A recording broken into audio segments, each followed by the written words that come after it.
Okay, so this is a demo of a new tool I've made for working with fonts in Houdini. Here you can see on the left here, and let me just kind of explain the inspiration. So I do a lot of procedural manipulation of font. You can see here that I take this Arial black and I run it through this algorithm and I get this cool result. And then often I want to go into the font and basically change it, and because you get dramatically different results based on which font you choose. But basically, like this font picker is really ugly and hard to use. Basically, you get way too many things here and you get no previews. And there's no way to see which ones are the ones you've downloaded from the internet, or you have like sort of a recently used one here, but yeah, it's just all a little awkward and cumbersome. So I decided to make a tool, which is basically a Python panel using, I forget what it's called. Let me see what it's called here. Uh, PySide 2. But basically, how this works is you click on your font, and then you open this browser, and then you get basically all the fonts on your system, and it shows previews for them, and there's various sorts of filters. I'm basically trying to hide ones that are not usable.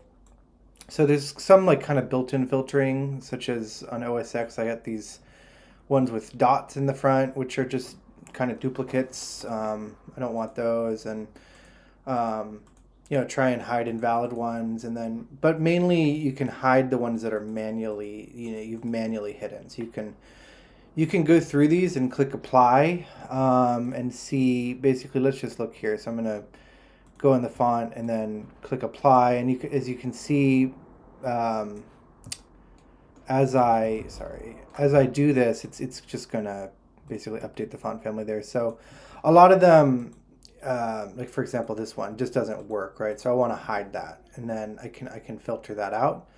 I can also star and unstar them, so I have this kind of starred list, and if I want to see only user fonts, so these are the ones I downloaded from the internet, and this is automatically populated here as well. These categories are automatically populated by reading the metadata.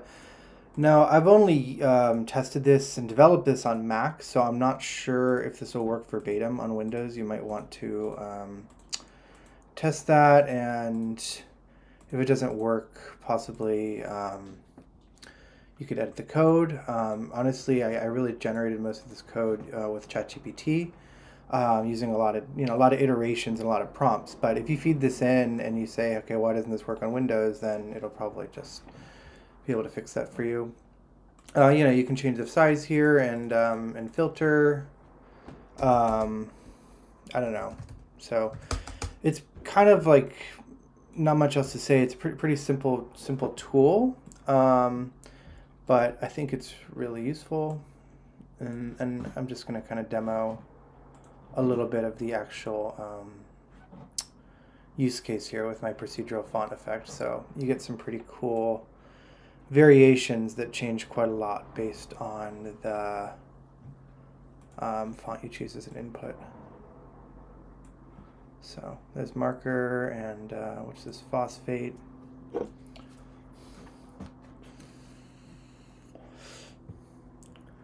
Yeah, that's pretty much it. So I'm going to turn this off in a sec, but I'm just, maybe you find this visually pleasing.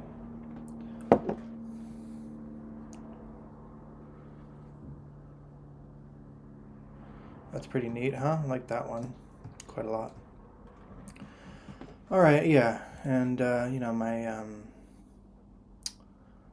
my tool has a lot of different parameters, which will dramatically change it. And sorry, I should mention how you can actually get this thing. So I'll put a drive link in the description. You can also go to dissonant.info, which is my website, and then go to Houdini Tools and download my package from here, and then you install that like a normal Houdini package, and then that has a bunch of different stuff. It has a bunch of different toolbars. But if you just care about this, you can download this through the